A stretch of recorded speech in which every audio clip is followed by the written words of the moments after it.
Alright, so in this video I'm going to make some dandelion fritters. I just went out and harvested some dandelions, and basically just the flower heads is all you really need, and some batter and some hot grease to deep fry them, and there you go. So I'm going to make some dandelion fritters. I do keep a recipe channel on allrecipes.com, and for various recipes and things like that, I just kind of post them up there. It'd be way too much, again, without really begging for donations, to go through and walk through every recipe that you can do with wild edibles. Now, I like to do that, but I'm just saying, there's time involved. So, be sure to click the donate button if you want to see more of this sort of thing. At any rate, we're going to make some fritters out of the flowers today. Alright, so I harvested some dandelions and some other dandelion parts. The place where I harvested from, although I had permission, I didn't want to dig up the whole plant because I didn't want to create divots in their yard like that. So my observation, at least in my region, zone 4 growing season, dandelions come up twice a year, kind of early spring, and then like right before summer, like right at summer, basically the solstice, and then they stop flowering. So this is towards the end, and I found a place where I could harvest some that are left. And dandelions are a known flower, a known plant, a notorious quote-unquote weed, and I like Linda Runyon's mantra is look down and eat up, because you're walking on your food. Dandelions they're low calorie, they've got fiber in them, there's lots of vitamin K, vitamin A, vitamin C, there's the thiamine, riboflavin, and niacin, magnesium, phosphorus, potassium, and some zinc. So there's lots of nutrition inside of this plant, and there's many different parts of the plant that you can eat. And one of the major parts that you can eat is actually the leaves, and this is where it gets its name from, because of the sharp teeth of the leaves. Thus, Dandelion, and excuse my French, but it's supposed to be the teeth of the lion, so dandelion. And you just cook these up like greens. If you're into southern cooking, you know what to do with that. Some smoked turkey wings or legs or whatever, some pig parts, and hook it up however you want to, and they're really, really good. If you eat them raw, or if you eat them outside of dressing up this as a pot herb, as they call it, they are bitter. You will get used to it, but it's bitter. There's two things about foraging that us quote-unquote modern day people have to get used to, is the pungency of the flavor of the plant that we're eating, and that denotes the strength of the constituents in the plant that gives you nutrients. So you end up not eating as much as you need to eat, say, a cultivated plant like a lettuce leaf or spinach or something that's like mutated and hugely big versus its wild counterpart.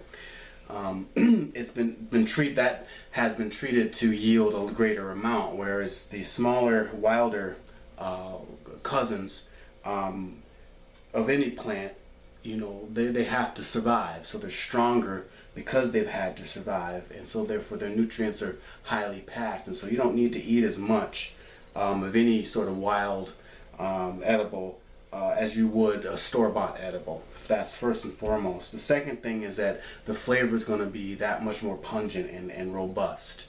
And so once you get used to quote-unquote a green taste, then once you get past that and you're used to that, then trust me, you'll eat wild edibles, and your body will just be like, what the heck did you just do to me? And then maybe a day later or hours later, you'll be craving more. All right. So for most people, one caveat I'll say for a lot of wild edibles, for many people, especially modern people who are switching to rewilding or foraging and this and that, be careful.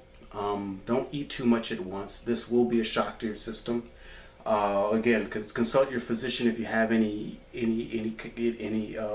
concerns.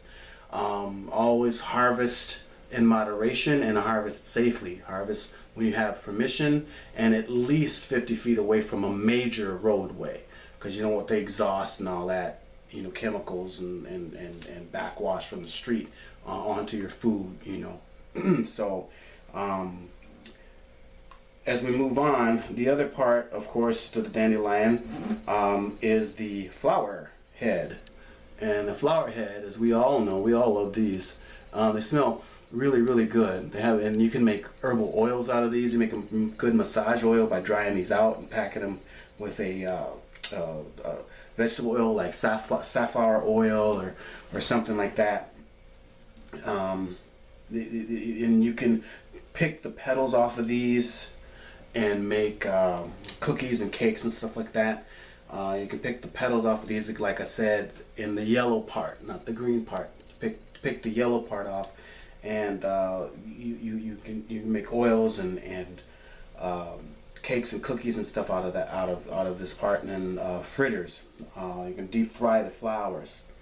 Another part that is very edible, and I picked a couple because I wasn't able to get the whole plant, unfortunately, and I wanted to in some instances, is the little buds. Alright, these are little buds that haven't begun to open yet, and you want them right about like that.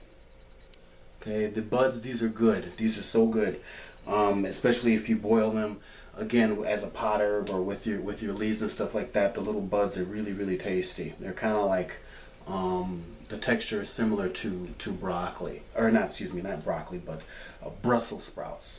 And again, for those people who don't like vegetables, then you kind of SOL, because that's the flavor that you're going to get out of these. But the other part that we're missing is we're missing the root. So we're really missing the root. Like I said, I wasn't, you know, I didn't want to dig up the person's yard like that. I didn't have permission to do such thing, and I don't have my own backyard. But once you dig up the whole plant, if you're quote unquote weeding, then you can wash and clean the root and make a nice cup of coffee substitute, or not even a coffee substitute, just a different type of brewed beverage. And my understanding also is that you can also eat the root itself, you know, boil it or something like that. So and the whole plant is packed with nutrition. Lastly, as far as dandelion is concerned, you know, these are one of my, what I call a tier 1 plant, meaning you can't help but you cannot misidentify this. Anything that looks similar to it is edible. Sow thistle would be one, goat's beard would be one. It's prolific, meaning it grows all over the place. All right. It's edible. It's medicinal, highly medicinal. It's a diuretic, and it's a blood cleaner. But consult your herbalist on that sort of thing. I'm not an herbalist.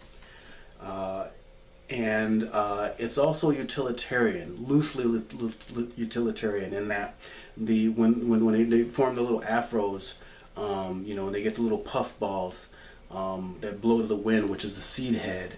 That is how it propagates itself. But you can catch a bunch of those, and they make good tinder or packing for insulation, or, you know, different stuffed projects and stuff like that. So it does fall kind of within the 3 realms of what I call a very useful plant. And I've divided plants into at least 5 tiers, and this is a tier 1 plant, and it's 5 amongst the tier 1 plants, 1 of 5. So what we're going to do with this plant today is we're going to make some dandelion fritters. I didn't collect enough leaves to boil it or anything like that. I do keep a recipe channel on